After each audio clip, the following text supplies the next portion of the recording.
Assalamualaikum warahmatullahi ta'ala wabarakatuh. Alhamdulillahi rabbil alamin. Wassalatu wassalamu ala rasulina Muhammadin wa ala alihi wa sahbihi ajma'in. Rabbi syrah li sadri wa yassir li amri wahlul 'uqdatam min lisani yafqahu qawli. Rabbi yassir wa la tu'assir wa tammim bil khair wa bika nasta'in wa la hawla wa la quwwata illa billahil aliyyil azim. Alhamdulillah tuan-tuan dan puan-puan dirahmati Allah Subhanahu wa taala, kita berada dalam pengajian asas usulul fiqh di bawah tajuk al-adillah asy-syar'iyyah ataupun al-masadir asy-syar'iyyah, sumber ataupun dalil syarak. Kita dah bincangkan al-Quran, dalil pertama, dalil yang kedua yang disepakati oleh ulama iaitu hadis, yang ketiga ijma', yang keempat qiyas. Sekarang kita belajar yang kelima yang dipanggil sebagai al-istihsan. Okey, al-istihsan, apakah itu al-istihsan? Kita dah bincangkan definisinya, iaitu jenis anwa', cabangan-cabangan yang kita dah bincangkan. Hari ini kita nak sebut tentang istihsan. Adakah ia boleh dijadikan sebagai hujjah syarak ataupun tidak? Seperti mana qiyas, ijma'. Istihsan boleh ataupun tidak? Maka ulama berbeza pendapat. Adakah dia termasuk dalam masdar min masadirit tasyri', iaitu sumber daripada sumber-sumber pensyariatan ataupun tidak? Alhamdulillah tuan-tuan puan-puan yang dirahmati Allah, ulama-ulama Zahiriyah yang dipelopori oleh Daud Al-Zahiri, iaitu kita katakan ulama yang berpegang kuat dengan Daud Al-Zahiri ini adalah dipanggil Ibnu Hazm. Mereka ini ulama Al-Zahiriyah, mereka mengingkari istihsan seperti mana mereka mengingkari qiyas. Mereka tak tolak qiyas. Hukum qiyas mereka tolak, Al-Zahiriyah. Begitulah juga istihsan. Sebab apa? Kerana qiyas ini adalah akal.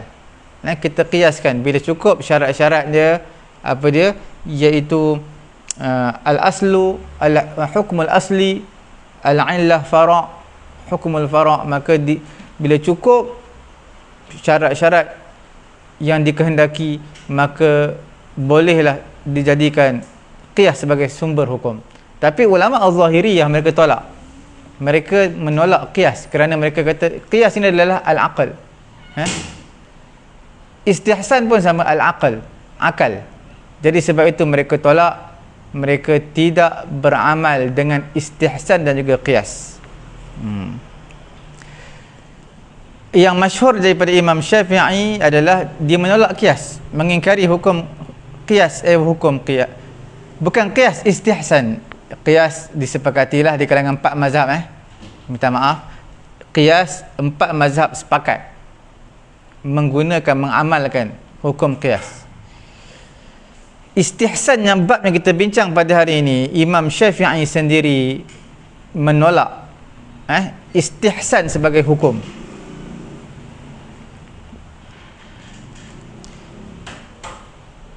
Sebab apa dia menolak? Sebab berpegang dengan istihsan, menganggap sesuatu itu baik, dia yaqtadil qaul fid din, iaitu seolah-olah membolehkan seseorang itu bersuara dalam Islam. Sedangkan Islam ni bergantung kepada nas Al-Quran dan juga hadis. Bila mana buka sumber pensyariatan istihsan, seolah-olah membuka ruang dan juga peluang kepada manusia untuk bersuara dalam agama.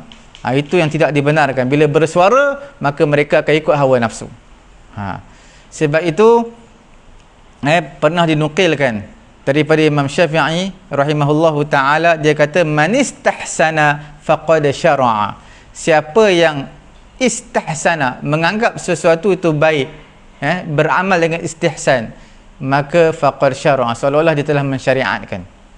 Dia pula jadi Allah Ta'ala. Okey. Ini perkataan ini adalah di dalam kitab Al-Mustasfa karangan Imam Al-Ghazali rahimahullahu ta'ala.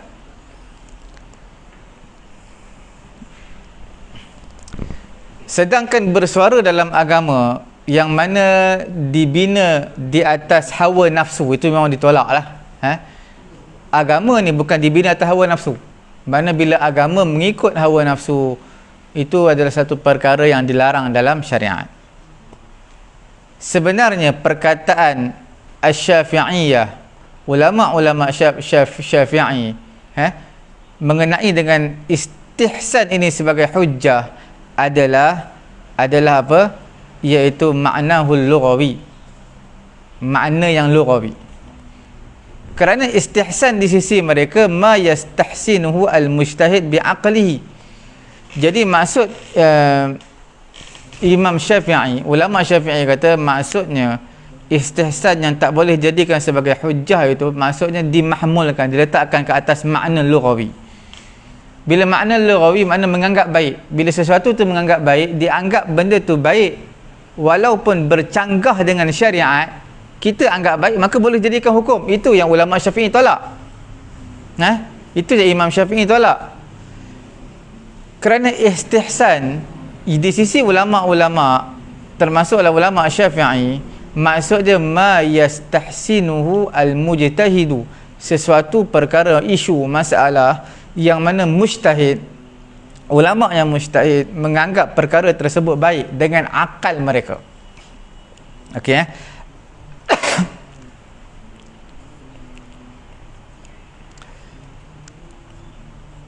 makna sebenar dari sudut istilah seperti mana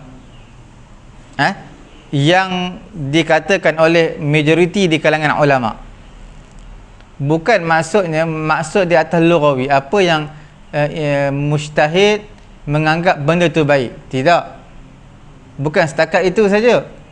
Mana mujtahid anggap menggunakan akal semata-mata benda tu baik. Tidak, maksud yang sebenar dari segi istilah seperti mana telah mengatakan oleh jumhur, majoriti di kalangan ulama, dia kata apa? Istihsan di sisi mereka bukanlah yang saya bagi tahu tadi, bukanlah semata-mata mujtahid menganggap benda tu baik, benda tu elok.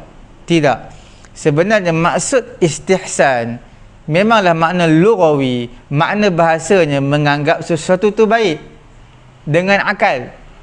Itu bukan maksud yang ulama usul nak. Iaitu istihsan di sini makna tarjihu dalilin ala dalil, iaitu mentarjihkan, mengutamakan satu dalil ke atas satu dalil yang lain. Itu dipanggil istihsan. Tuan-tuan faham bila sebut istihsan memanglah maknanya menganggap baik. Bila sebut di dalam skop perbincangan ulama-ulama usul, istihsan adalah maksudnya mentarjihkan, mengutamakan satu dalil ke atas dalil yang lain. Okey, sebab itu Asy-Syatibi dalam kitab Al-Muwafaqat, dia membuat takbir ibarat mengenai dengan istihsan.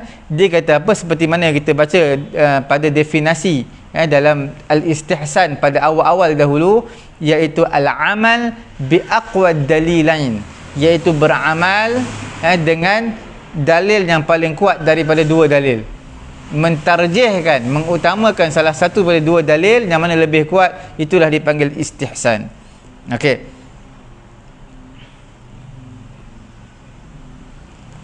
Ada pun perkataan pendapat dalam isu agama yang mengikut hawa nafsu tanpa sebarang dalil, itu adalah marfudun wa mamnu'un bil ijma', ditolak sebulat suara ijma' di kalangan ulama.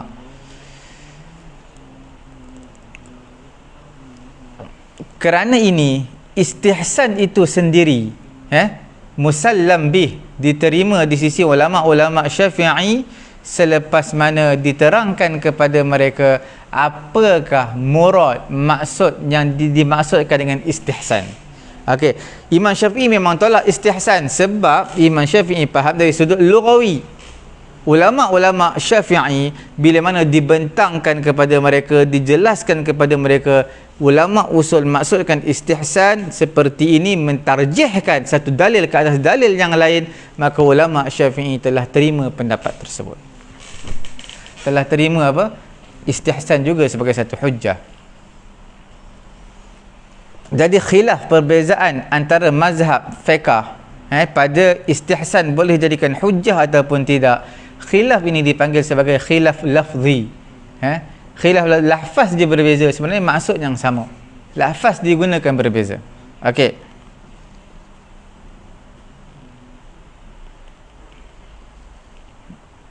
Ini seperti mana yang telah disebutkan oleh Imam As-Subki. Imam Al-Baji Al-Maliki, dia ada sebut, dia kata apa? La ya'qil. Tak masuk akal lah. An yaqula alim, seorang yang alim, yang berilmu. Dan alim tersebut yang mu'tabar, yang mana masyarakat pandang tinggi seorang alim ni, seperti mana Imam Abu Hanifah, tak masuk akal lah kalau dia mengatakan fi syar'illah bil hawa, dia mengatakan mengenai dengan syariat Allah mengikut hawa nafsu min ghairi dalil, tanpa sebarang dalil. Al-Baji Al-Maliki mengatakan tak masuk akal. Takkanlah Imam Abu Hanifah nak mengatakan suatu perkara, pendapat dia mengenai dengan syariat Allah tanpa sebarang dalil. Itu mustahil, kita tak boleh terima. Tuan-tuan boleh lihat dalam kitab Sulaiman bin Khalaf bin Sa'ad Al-Baji, dalam kitab dia apa? Ihkamul Fusul fi Ahkamil Usul. Okey. Pada waqi' tatbiqil amali falaysa hunaka khilaf baina hadhihi al-mazahib fi hujjiyat al-istihsan. Sebenarnya secara waqi', secara realitinya, secara tatbiqinya, secara praktikalnya, sebenarnya tak ada khilaf benda ni. Cuma khilaf dari sudut lafaz, sudut term tu sendiri yang berbeza. Sebenarnya benda-benda yang sama, term saja yang berbeza untuk menjadikan istihsan sebagai satu hujjah. Cuma bagi ulama Syafi'i kita, mereka menyatakan apa dia? Istihsan ini min adillati al-istisnaiyah, iaitu sebenarnya daripada dalil-dalil istisnaiyah, dalil-dalil yang dikecualikan. Maksudnya adalah raf'ul haraj, untuk mengangkat kesusahan pada keumuman nas. Itu maksudnya. Dalam kitab Abdul Wahab Khalaf Ilmu Usul al-Fiqh, dan juga Abdul Kairim Zaidan Al-Wajiz fi Usul al-Fiqh, menyebut istihsan tak lain tak bukan hanya untuk raf'ul haraj, mengangkat kesusahan dari, dan juga memberi hukum istisnaiyah, memberi hukum pengecualian daripada ta'mimun nas. Hukum nas, contoh secara umumnya, contoh ta'mimun nas, secara umumnya nas Quran menyebut bangkai itu haram, bangkai memang haram. Tapi istihsan mengecualikan bangkai yang haram itu menjadi halal bila mana situasi darurat boleh bawa kepada kematian, tak ada makanan. Nampak? Itu mana dipanggil sebagai al-adillah al-istisnaiyah li raf'il haraj, untuk mengangkat kesusahan, memberi kemudahan kepada manusia. Yang masyhur istilah istihsan ini adalah fi bidayatil amr, pada permulaan di sisi ulama Hanafiyah. Ulama Hanafiyah, perkataan yang paling masyhur pada mula-mula adalah perkataan istihsan. Jumhur di kalangan ulama Al-Hanafiyah, Al-Malikiyah, Al-Hanabilah, mereka menolak dan mereka majoriti di kalangan ulama mereka mengambil, majoriti di kalangan ulama siapa dia? Hanafi, Maliki, Hanabilah. Mereka ini berpegang dengan istihsan, mereka berpegang dengan istihsan, dan mereka menganggapnya sebagai dalil daripada dalil hukum. Tuan-tuan lihat di papan putih kesimpulan bab nak menutup tirai dalam bab istihsan. Tuan-tuan nak menutup tirai dalam bab istihsan, Al-Hanafiyah, yang perkataan yang masyhur istihsan ini, siapa dia? Iaitu ulama Hanafi. Ini yang paling masyhur pada awal-awal. Perkataan ni kerap digunakan dalam mazhab Hanafi, digunakan perkataan istihsan. Kemudian diikuti oleh siapa? Diikutilah oleh mazhab-mazhab yang lain. Okey, siapa dia? Iaitu mazhab Maliki, Al-Malikiyah, lagi Al-Hanabilah. Okey, mereka tiga ni berhujjahkan hujah istihsan. Imam Syafi'i tidak berhujjah dengan istihsan. Okey. Cuma yang saya bagi tahu tadi, sebenarnya mereka yang di sudut term saja yang berbeza.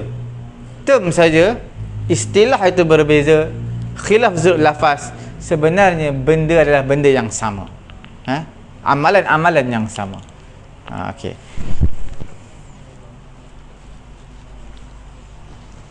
Kita terus imsahu.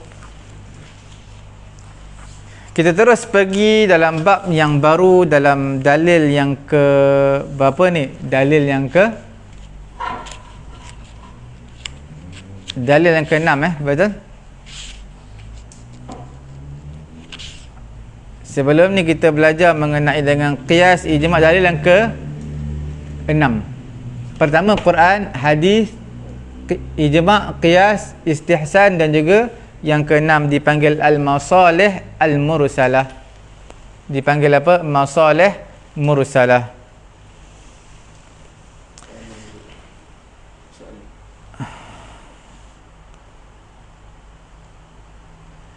Penganut mazhab Hanafi ni di sebelah-sebelah yang macam kita panggil belah India, Pakistan, yang ada tan-tan seumpama tu pun boleh dikatakan mazhab Hanafi juga. Tapi yang masyhur di India lah, Pakistan, sebelah-sebelah sana tu banyak Hanafi. Di Afrika Selatan pun ada Hanafi juga. Okey. Sekarang kita masuk topik yang baru, dalil al-masalih mursalah. Ini semua satu term, yang tuan-tuan perlu ingat. Kita akan bincang yang pertama definisi. Kemudian kita akan bincang mengenai anwa' al-masalih. Apa itu anwa' al-masalih? Jenis-jenis maslahat. Okey. Daripada al-masalih mursalah ni tuan-tuan akan jumpa, nanti kita akan bincangkan, dia ada kaitan rapat dengan maqasid asy-syariah, iaitu dipanggil adanya ad-darurah, adanya ad-daruriyah, adanya al-hajiyah, adanya at-tahsiniyah. Di situ nanti kita akan bincang dalam bab ini al-masalih mursalah. Suka saya sebut perkara pertama sebelum kita masuk lebih lanjut mengenai dengan bab al-masalih al-mursalah, maka kita lihat dulu definisi al-masalih al-mursalah. Sebahagian ulama usul mereka menta'arifkan al-istislah, al-istislah, okey, iaitu al-istidlal dengan al-maslahah al-mursalah. Okey,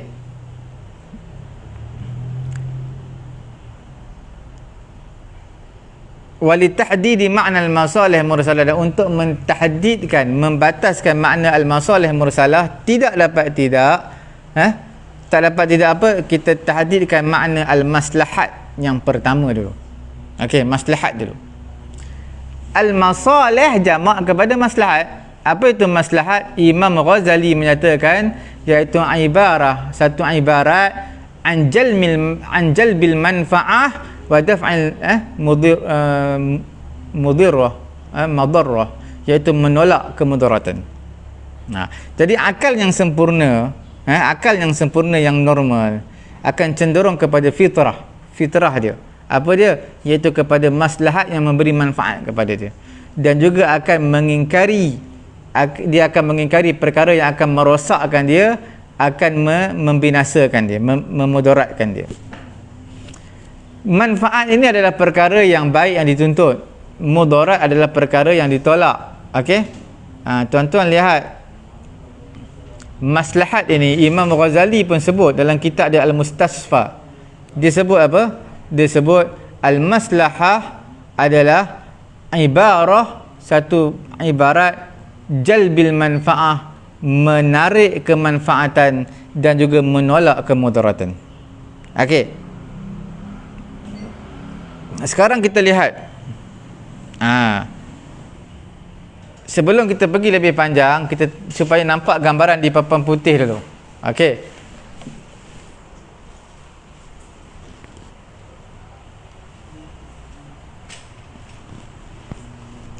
ulama-ulama ada yang mentaarifkan mentakrifkan dalam bab al-masalih mursalah, dia gunakan apa? Mentakrifkan dengan al-istislah. Al-istislah ni satu term lah. Al-istislah. Okey. Maksud apa al-istislah? Maksudnya al-istidlal, mengambil dalil. Okey. Itu maksud dia. Mereka mentakrifkan al-istilah istidlal ni dengan, mereka takrifkan dengan apa? Maksudnya adalah al-masalih masalih al-mursalah. Al-masalih al-mursalah. Okey. Alif lam okey. Sebelum kita masuk lebih lanjut, kita kata masalih ni apa? Masalih ni adalah plural kepada maslahat. Apa itu maslahat? Imam Ghazali sebut maslahat ini menarik manfaat, juga menolak mudarat. Jadi fitrah manusia yang normal, yang salim, mereka akan suka benda yang untuk kebaikan diri mereka, menolak kemudaratan yang ada daripada datang kepada diri mereka. Okey. Sekarang kita lihat masalih al-maslahah al-mursalah.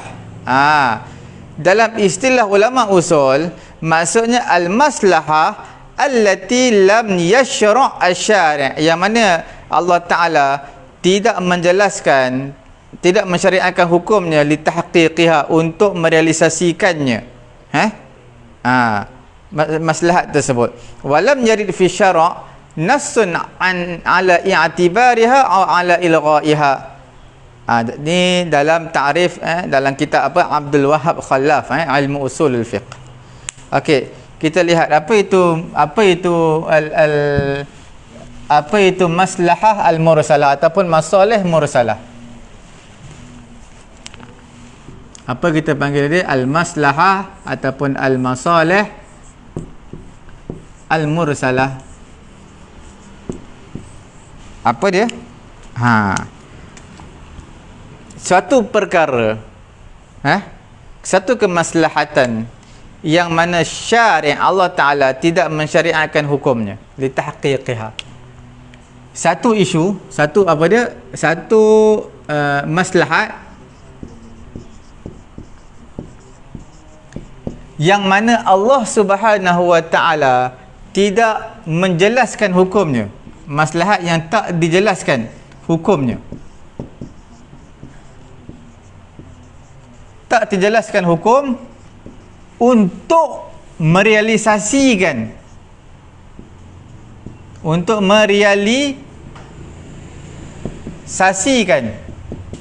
merealisasikan apa? Merealisasikan maslahat. Mana maslahat ini? Untuk direalisasikan maslahat, perlu ada hukum. Untuk direalisasikan maslahat kena ada hukum, sebab hukum ni untuk merealisasikan maslahat. Bila kita nak merealisasikan maslahat ini, kena ada hukum. Cuma hukum ni Allah Ta'ala tak jelaskan. Itulah dipanggil maslahat al-mursalah. Okey. Kemudian tidak ada nas. Tak ada nas. Makna lebih kurang samalah. Tidak ada nas yang sama ada suruh kita beramal ataupun suruh kita ilgha'. Tak ada. Tak ada nas suruh kita beramal. Tak ada nas juga suruh kita ilgha', kita buangkan, tak perlu beramal. Tak ada. Jadi kita gunakan apa pada ketika itu? Kita gunakan al-maslahah al-mursalah. Okey.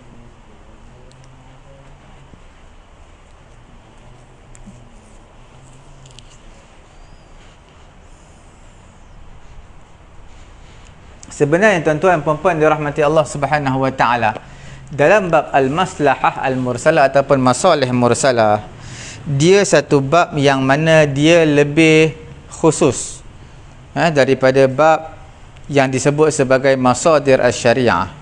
Sebab apa ya? Sebab masdar-masdar pensyariatan ini dia banyak, dan yang tak ada nas pun banyak. Qiyas tak ada nas. Yang ada nas ni hukum asal. Hukum fara' tak ada nas, guna akal. Kemudian istihsan tak ada juga, guna akal.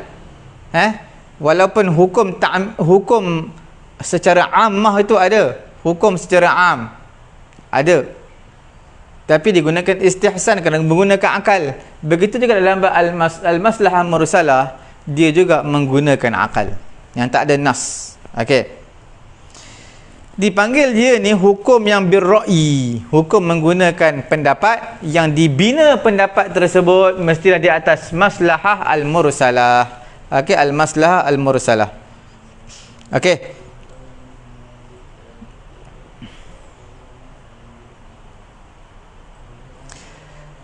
okey, untuk mudah, setiap masalah yang mana tidak datang nas pada masalah tersebut dan tidak ada padanya dalam pensyariatan amsal yang diqiyaskan dengannya, wa innama banal hukum fiha ala ma fi syariah min qawaid ammah. Tuan-tuan, dia hukum maslahah, hukum apa, masuk al-maslahah al-mursalah, yang pertamanya dia tak ada nas. Dia tak ada nas. Okey, itu jelas. Dan yang keduanya, dia tidak ada hukum yang sebanding dengan dia, hukum yang sama dengan nas tadi. Tak ada hukum yang sama dengan nas tadi. Kalau ada hukum yang sebanding dengan nas, kita panggil qiyas. Okey, sekarang ini pun tak ada nas, pun tak ada, hukum yang sebanding pun tak ada, yang sama tak ada, tak boleh nak qiyas. Jadi pada ketika itu kita nak membina satu hukum yang tak ada qiyas, tak ada nas, nak gunakan apa? Pada ketika itu kita gunakan apa? Qawaid ammah. Kita gunakan qawaid ammah, kaedah yang umum. Okey, kita gunakan apa? Kaedah yang umum. Apa itu kaedah yang umum? Iaitu dipanggil al-maslahah mursalah. Sebab maslahat yang mursal maknanya yang dilepaskan untuk umum. Qawaid ammah, tak ada nas, tak ada juga yang boleh kita qiyaskan, maka kita guna qawaid ammah. Qawaid ammah dia ada sandaran dia tau. Dia ada sandaran dia, sokongan dia. Daripada apa? Daripada Quran, daripada hadis ada. Apa dia? Quran sebut innallaha ya'muru bil adli wal ihsan wa ita'i dzil qurba wa yanha 'anil fahsya'i wal munkari wal baghi. Suratul Nahl ayat ke-90. Nampak? Sesungguhnya Allah Ta'ala menyuruh keadilan dan juga berbuat baik. Berbuat baik dan keadilan, itu kaedah ammah. Buat adil, keadilan, dan juga apa dia? Al-adlu, keadilan, dan juga al-ihsan, buat baik. Cuma ihsan tu lebih tinggi daripada adil. Al-adil, adil lah. Ihsan dalam tu dah ada adil, dia lebih tinggi sikit lah. Okey, bila sebut Allah Ta'ala suruh keadilan dan juga ihsan, buat baik, termasuk dalam kaedah ammah. Hadis la darara wa la dirar, tak ada kemudaratan dalam Islam dan juga membalas kemudaratan ke atas orang lain pun tak ada. Okey,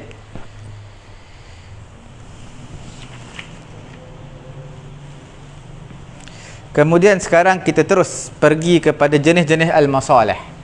Okey, kita bergerak secara perlahan, tak apa, insya-Allah. Anwa' al-maslahah mursal, anwa'. Anwa' al-maslahah.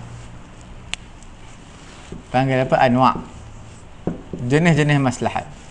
Cuma tak sesuai, tak mufrad maslahah, sebab dia banyak jenis. Anwa' al-masalih. Anwa' al-masalih. Apa dia? Dipanggil sebagai masalih mu'tabarah, masalih mulghah, masalih al-mursalah. Okey, ini semua term lah. Okey tuan-tuan, al-mu'tabarah Sudah pasti pengajian usul fiqh ni dia kaya dengan term, istilah. Kemudian al-masalih al-mulghah. Mulghah ni apa? Isim maf'ul lah, yang dilarangkan daripada al-gha yulghi, mulghan. Mulghah, yang dilarangkan, yang diabaikan, diignorkan. Al-masalih al-mursalah, yang ketiga.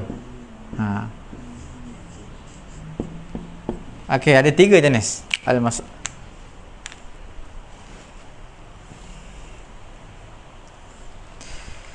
Tuan-tuan puan-puan yang dirahmati Allah Subhanahu wa taala, bila sebut tentang masalih mu'tabarah, apa mu'tabarah? Wa qama ad-dalil minhu ala ri'ayatiha. Ini bila mana ada dalil.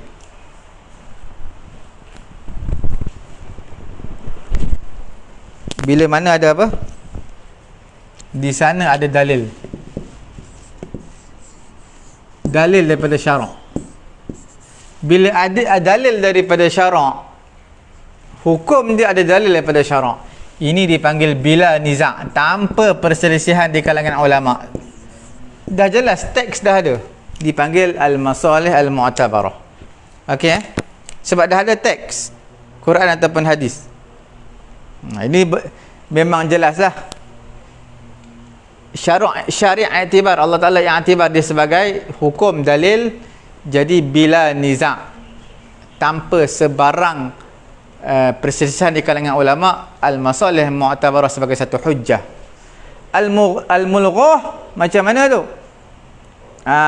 Yang mana syari' Allah Ta'ala tak mengiktibarnya sebagai dalil ataupun hukum. Ini pun bila niza' tanpa khilaf. Okey?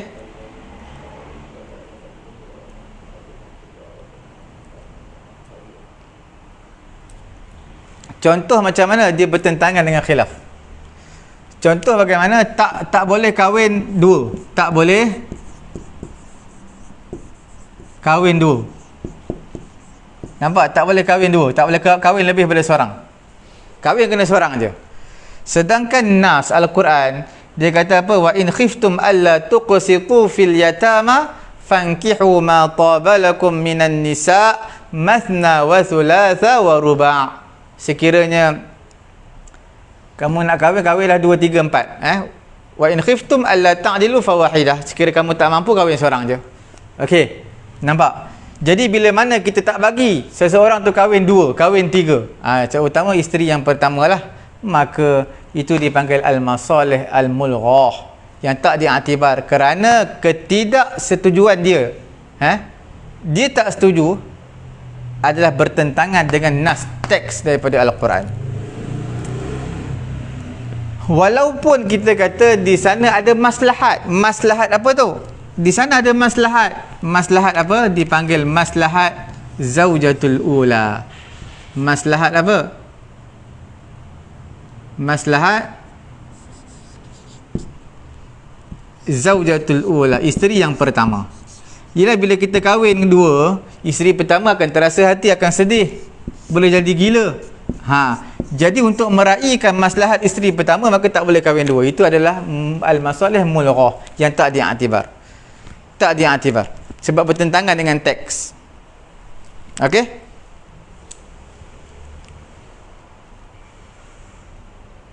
Dia bertentangan dengan apa? Bertentangan dengan teks. Sebab di dalamnya ada kemudaratan terhadap maslahat umum, terhadap lelaki dan juga perempuan. Siapa yang tak bagi kahwin 2, kahwin 3, kahwin 4? Sebab apa? Untuk menjaga hati isteri pertama. Sebenarnya di sana ada apa? Di sana ada maslahah. Maslahah ammah. Maslahah ammah. Maka diutamakan yang maslahah ammah, yang umum, yang publik, berbanding dengan yang spesifik ini. Takkan nak jaga semata-mata isteri pertama aja. Bila kita tak utamakan maslahat ammah. Maslahat ammah ini sebenarnya apa dia? Siapa yang larang kahwin 2, kahwin 3 akan berlaku darar, kemudaratan. Kepada siapa? Kepada ar-rijal, lelaki, mahupun wan nisa, perempuan. Apa yang berlaku kemudaratan? lelaki tak boleh kahwin dua, akan berzina. Contoh, akan berkelab malam, akan ada perempuan simpanan.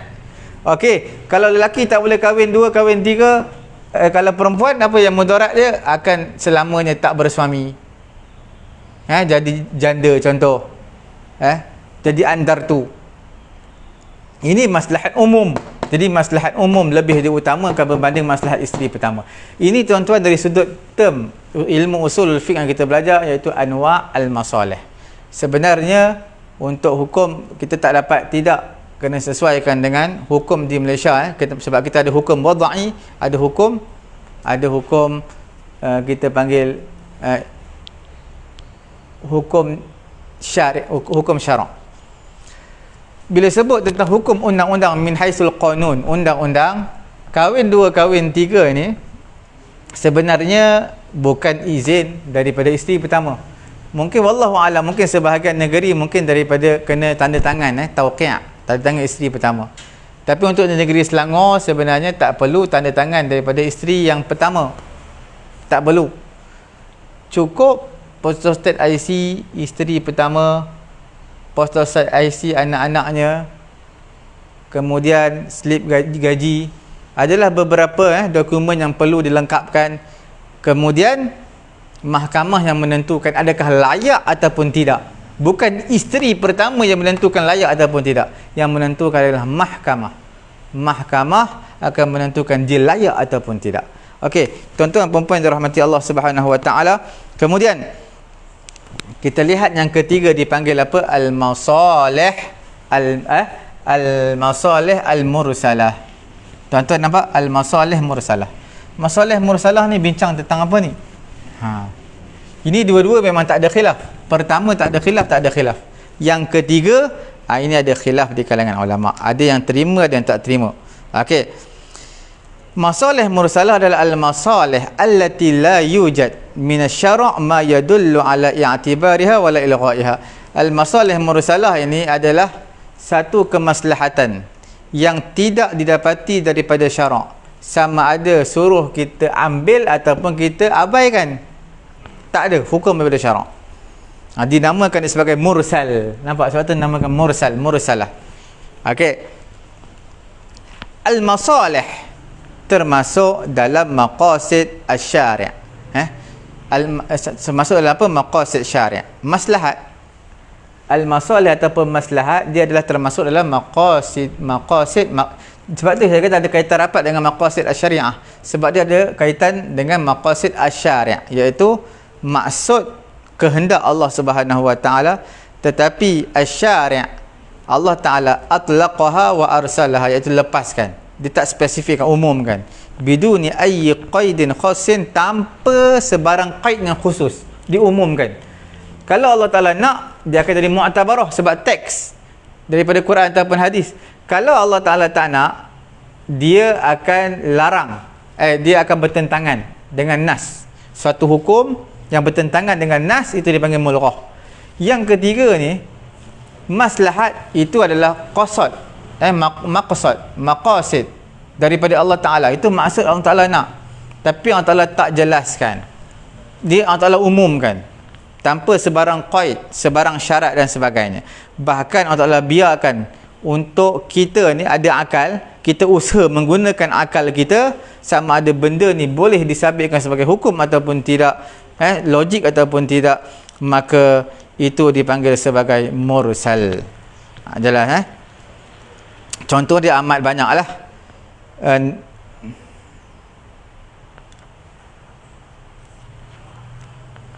Okey. Contohnya mengenai dengan kitabatul Quran. Kitabatul Quran, penulisan Quran. Nabi suruh tulis Quran. Ini al-mansus alaih, al-mansus alaiha. Adalah penulisan Quran ni Nabi suruh, nas. Nabi suruh. Sebab apa? Kalau tak tulis Quran, maka akan hilang macam tu. Tak sampai kepada kita Quran sekarang ni. Sebab tu zaman Nabi suruh suruh tulis Quran. Jadi perintah Nabi kepada kutab al-wahyi, penulis-penulis wahyu, supaya tulis Quran pada ketika itu, penulisan Quran kepada kutab, penulis-penulis wahyu, dia jadilah masalih Masalih apa? Al-mansus alaiha dipanggil sebagai masalih mu'tabarah. Okey. Dia bukan masalih mursalah. Bukan. Sebab apa? Ada nas. Nabi suruh. Okey. Jadi hukum tersebut dipanggil sebagai hukum yang sabit dengan nas, bukan kaedah al-masalih. Hukum penulisan Quran adalah sabit dengan nassan, bukan dengan apa, dengan qaidatan, bukan dengan qaidah, bukan dengan qaidah al-masalih dipanggil masalih mursalah, bukan. Okey.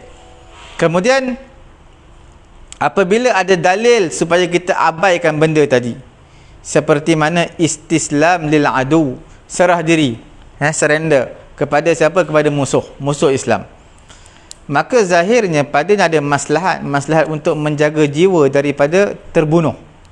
Tetapi maslahat ini tidak diambil kira oleh syarak, bahkan syarak telah mengignorkan dia kerana ada maslahat di sana yang lebih rajih daripadanya, itu iaitu hifzu karamatil ummah wa izzatiha, menjaga kemuliaan umat. Okey. Ini dipanggil sebagai bukan maslahat mursalah tetapi maslahat mulghah. Sebab apa maslahat mulghah? Sebab apa tuan-tuan? Sebab sebenarnya mereka kata serah diri dekat musuh. Istislam mana apa? Serah diri lil adu, kepada musuh. Sebab apa serah diri kepada musuh? Sebab tak lain tak bukan adalah kerana hifzu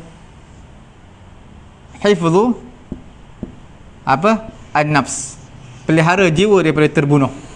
Sebab tu kita serah diri kepada musuh. Tapi sebenarnya Quran sebenarnya Allah Ta'ala nak lain. Allah Ta'ala nak karamatul ummah, kemuliaan ummah manusia itu. Ini lebih tinggi, ini yang diutamakan, ini yang nak. Walaupun serah diri kepada musuh pun ada maslahat jiwa terselamat, tidak terbunuh, tapi Allah Ta'ala nak yang ni, karamatul ummah. Okey, jadi dipanggil siapa yang serah diri kepada musuh, maka dia menjaga diri dia kerana ada maslahat khusus. Maka maslahat khusus ini kita ignorkan, diabaikan, kerana di sana ada maslahat yang ammah, maslahat yang publik, umum, iaitu kemuliaan umat tidak akan serah diri kepada musuh. Tapi di sini perbahasan yang panjang lah. Tuan-tuan, kalau kita umat Islam walaupun ramai, tapi dari segi teknologi kita, dari segi senjata kita tak kuat seperti mana musuh, maka di sana ada perbincangan. Di sana ada perbincangan. Kalaulah kita tak serah diri kepada musuh, contoh, maka akan berlaku anak-anak akan jadi yatim, isteri akan jadi janda, kemudian rumah-rumah bangunan akan roboh, semua sistem ekonomi akan down, akan runtuh disebabkan berlaku peperangan. Maka sebenarnya di sana perbincangan ulama yang panjang. Cuma dari segi topik yang kita bincangkan, al-masalih, kita nak bagi tahu ini maslahat yang kecil, jaga jiwa. Tapi sebenarnya maslahat di sana lebih besar, iaitu menjaga kemuliaan ummah. Maka itulah dipanggil sebagai maslahat yang mulghah, yang tidak diambil kira oleh syarak. Kemudian apabila syari' Allah Ta'ala diam, makna diam ni tak sebut hukum tentang sesuatu masalah, padanya maslahat ataupun tidak, yang di dalamnya ada maslahat, di mana tak ada dalil daripada syarak. Tak ada dalil, sama ada di dalam satu isu ada maslahat, cuma tak ada dalil daripada Allah Ta'ala yang menyatakan kita nak guna pakai hukum ni ataupun kita nak ilgha', nak abaikan. Dinamakan ia sebagai masalih ataupun maslahah al-mursalah. Ini dia, tak ada dalil, cuma ada maslahat di situ, maka kita gunakan dalil, kaedah ini sebagai sandaran dalil. Okey, dalam sejarah Islam contoh cukup banyaklah. Contoh seperti isdarun nuqud, ittikhaz sujun, iaitu kita zaman dulu mungkin bayar dengan mata wang, dinar, dirham. Sekarang ni kita bayar dengan duit. Duit tu sebenarnya ada nilai emas. Itu isdarun nuqud, ada nilai emas di situ. Jadi di situ ada maslahat juga. untuk memudahkan manusia, kakak nak bawa emas, nak pergi beli barang. Okey, nak kena potong emas lagi. Jadi begitulah juga mencipta ataupun menjadikan penjara-penjara untuk orang yang jahat. Sebenarnya benda ni ada maslahat. Orang jahat dipenjarakan supaya tak buat kacau orang lain. Ini Quran tak suruh, hadis tak suruh. Okey. Kemudian bila kita berkahwin ada sijil nikah, supaya tak berlaku nanti mana wali dia, mana anak susuan ataupun tidak dan sebagainya. Maka di sana setiap perkahwinan, perceraian, rujuk, semuanya ada sijil masing-masing sebagai rujukan. Kalau tak, semua akan mengaku dia belum pernah berkahwin. Nampak Itu semua adalah maslahat. Semua tu bersandarkan kaedah maslahat mursalah sebagai dalil. Okey. Begitu juga kita beli tanah, rumah, ada geran, motor, kereta, ada geran dia. Jadi geran tu tersebut sebagai satu maslahah. Okey. InsyaAllah tuan-tuan, kita akan bincang dengan lebih panjang dalam bab ini, dalam dalam bab dalam bab al-masalih istislah ataupun maslahat mursalah. Kita akan bincang lebih panjang pada keesokan hari. InsyaAllah kita bertemu kembali. Jangan lupa tekan butang share, sama-sama memanfaatkan pengajian kita pada pagi ini. Okey. Dan yang terlepas mengikuti kita, terus layari page Facebook kami Pusat Tahfiz At-Taqwa, layari YouTube kami Pusat Ilmu At-Taqwa. Di sana ada playlist daripada awal pengajian usulul fiqh dan juga pengajian ilmu yang lain. Tuan-tuan boleh refer di sana insya-Allah. Subhanallahumma wa bihamdihi, subhanakallahumma wa bihamdika, asyhadu an la ilaha illa anta astaghfiruka wa atubu ilaik.